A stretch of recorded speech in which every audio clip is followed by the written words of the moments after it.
Why are you bringing up the past? Because we need to work it out. She couldn't even say, I regret hurting you by going through your father and telling him these things. It's not fair. And I don't know, at this point I'm beat up and I don't know what to do. Hello my friends who are listening to Ebird Online, and I'm back with another review. So finally, Riley has unblocked Violet's phone and she's unblocked his. And these two star-crossed teenagers are talking once more, albeit through gritted teeth. And guys, when I was watching this story unfold this week, one childhood memory sprang to mind. And that was this. What are you sorry for? Remember when you were in trouble at home as a kid and you'd look up at your dad and say sorry? And he'd say, but what are you sorry for? You had to give a good answer, didn't you? Yeah, you kind of did. That's what Riley failed to do this week. Oh, and yeah, of course, he lost his temper for the millionth time. Yes, guys, that's right, it's 90 Day Fiance. Before the 90 Days, Season 6, Episode 12. And today, once more, we're talking about Riley and Violet.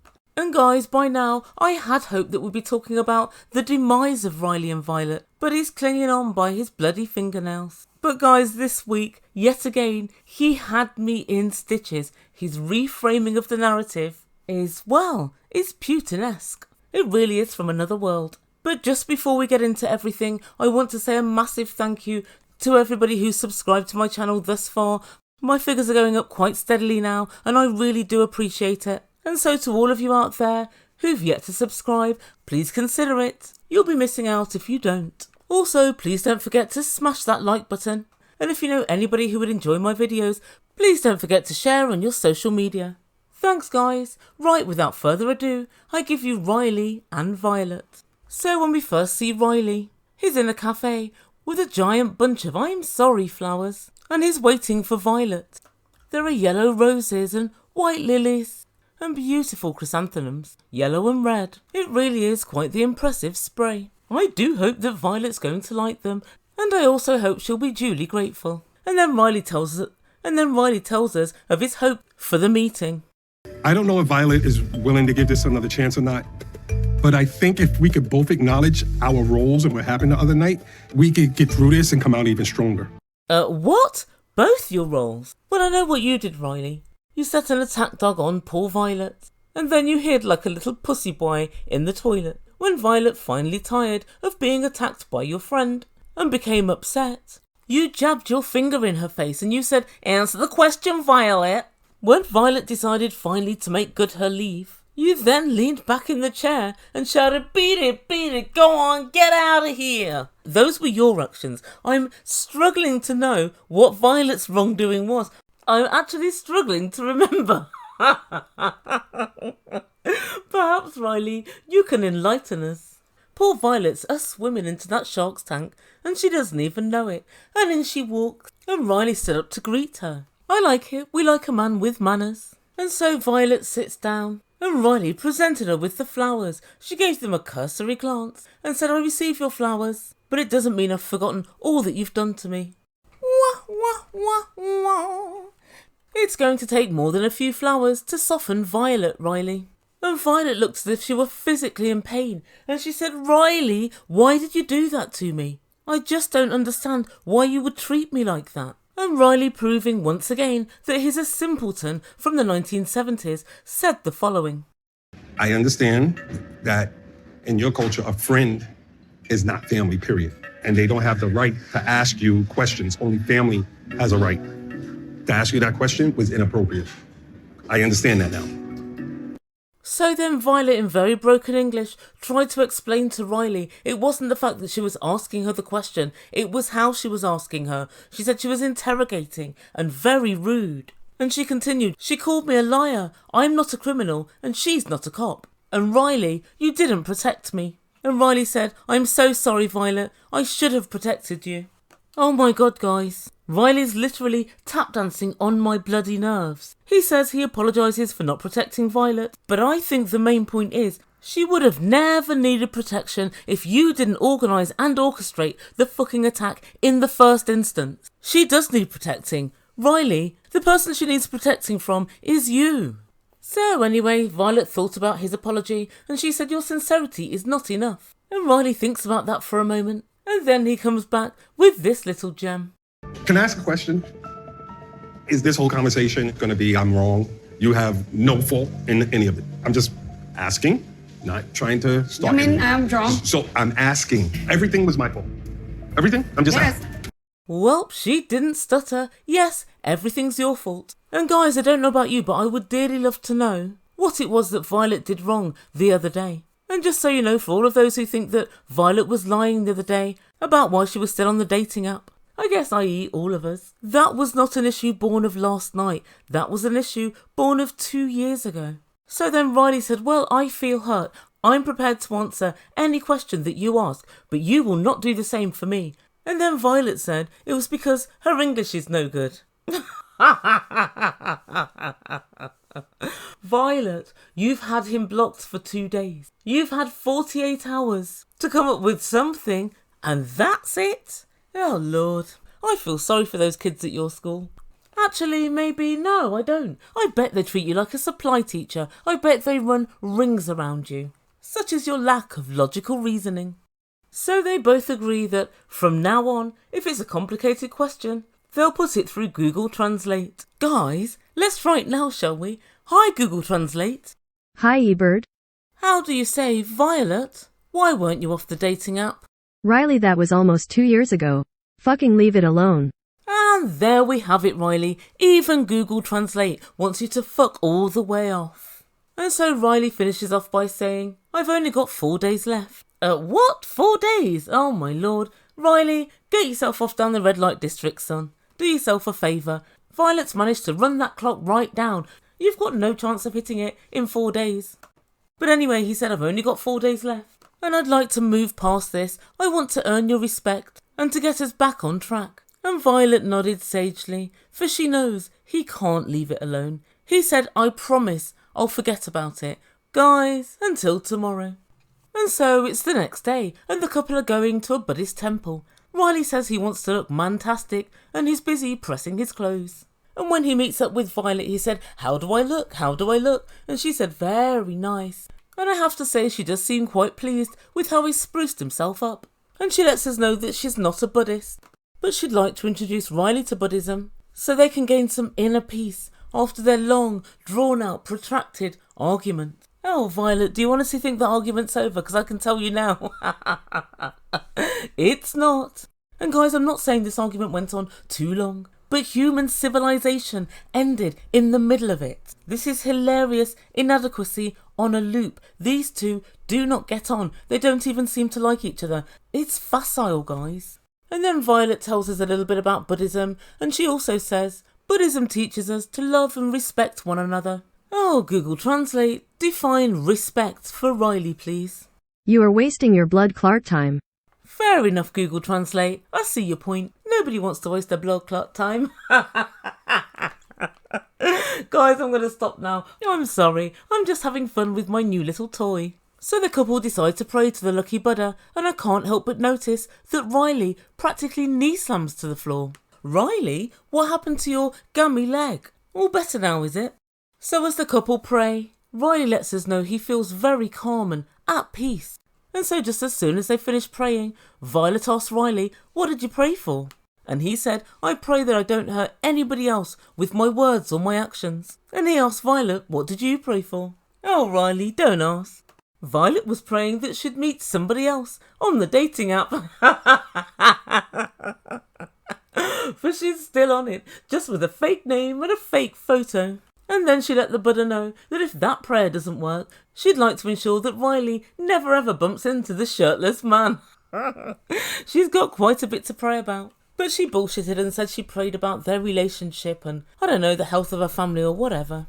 Both of these two are truly ridiculous at this point. Riley reframing arguments and Violet suddenly pretending she doesn't speak English. Oh Lord, come the F on.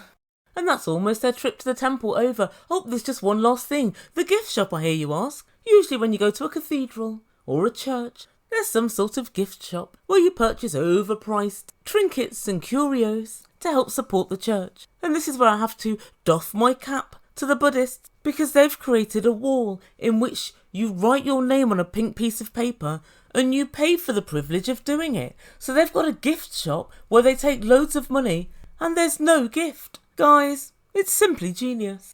And at the end of the segment, Violet gives her "I'm really worried" look, and she lets us know there's something really important that she has to ask Riley. And so the final time that we see this couple this week, they're flying kites in Ho Chi Minh City, and it's a really popular pastime in Vietnam, so she thought she'd introduce Riley to it. Riley's never flown a kite before. It turns out he thinks he's really good at it, and the pair have fun flying their kite and seemingly enjoying each other's company. "Oh, Violet, I'd get that kite out of the sky pronto if I were you. You may well get electrocuted in the upcoming storm." And then Violet talks to producers, and she says that she's really worried and she needs to know how much money Riley has in his bank account, because she needs to work out if he's going to have enough money to look after her and her 2 daughters when they arrive in the US. I can tell you that in one word, Violet. No, he's not. And so Violet musters up, well, not really very much courage to ask him how much he's got in his bank account. Warning alert, another cultural difference. Riley's going to be banging on about the temerity of Violet asking this question for years to come. And I guess, guys, Violet has no idea just how inappropriate this question is in Western culture. I don't think I'm putting too much on it to say it will be considered the height of rudeness. Well, if you're asking how much I have in savings and in investments, I will have close to $100,000 in my bank account. Guys, I'm now very worried for Riley. And the more I think about it, the more I think he can't afford to bring 3 adults over from Vietnam to America. There are many problems. Firstly, I don't think that his house is big enough to house everybody comfortably. That's the first thing I figure they're going to have to move. Secondly, he doesn't know how long it's going to be before all of these green cards are processed. It's usually around about 6 months, but it could be 7, 8, 9. If that happens, his finances are going to be absolutely stretched to the limit. Currently, Violet's a teacher. I think she's going to have to get a lot better at English before she can teach in America. And her 2 daughters don't look as if they've ever had a job in their lives. They look as if they're university age. I think it's going to take quite some time for all 3 of them to become gainfully employed. And then let's not forget, he's going to have to file and pay for 3 sets of paperwork. I really don't think $100,000 is going to last that long.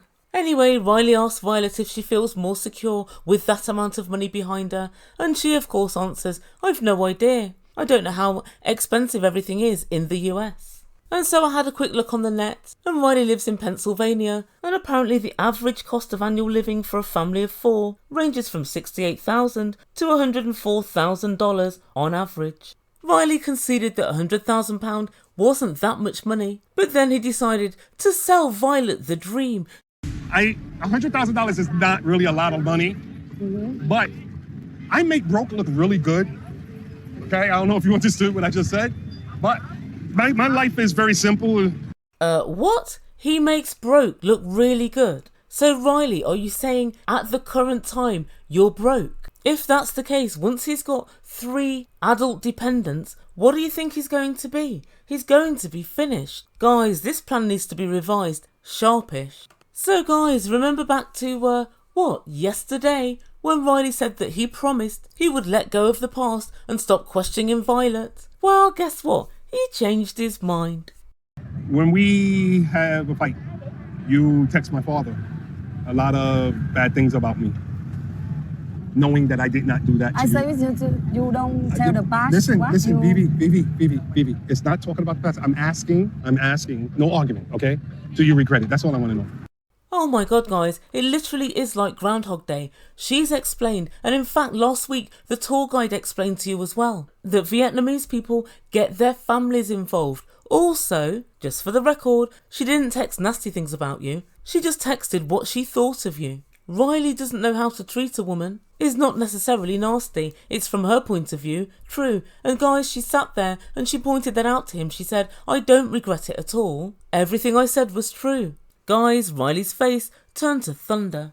And then Violet says to production, "The fact that Riley keeps on bringing up the past makes me very frustrated and tired. Violet, I feel your pain. Riley is literally like a dog with a bone. Even when he says, 'I'm sorry, I'll never bring it up again,' he waits like not even 24 hours and he brings it up again." But guys, what happened next? Honestly, it's had me in stitches.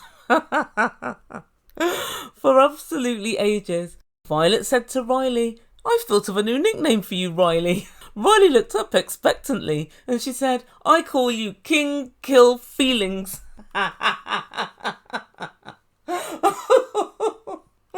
Oh, good Lord. Guys, she's right. He is the king of killing feelings. Having a good time? Bring Riley around. It turns a good time into a shit time in seconds. He won't let Violet or even himself be happy for more than 3 or 4 hours in a row. It's almost as if he's duty bound to self-sabotage. I honestly don't think that Riley wants to be happy. He's snatching defeat from the jaws of victory each and every time. And yet again we see that Riley is very quick to anger. When Violet was upset about what happened at dinner with the phone call with my friend Tiffany, I gave her an apology because I owned my bull. And that's all I was asking of her.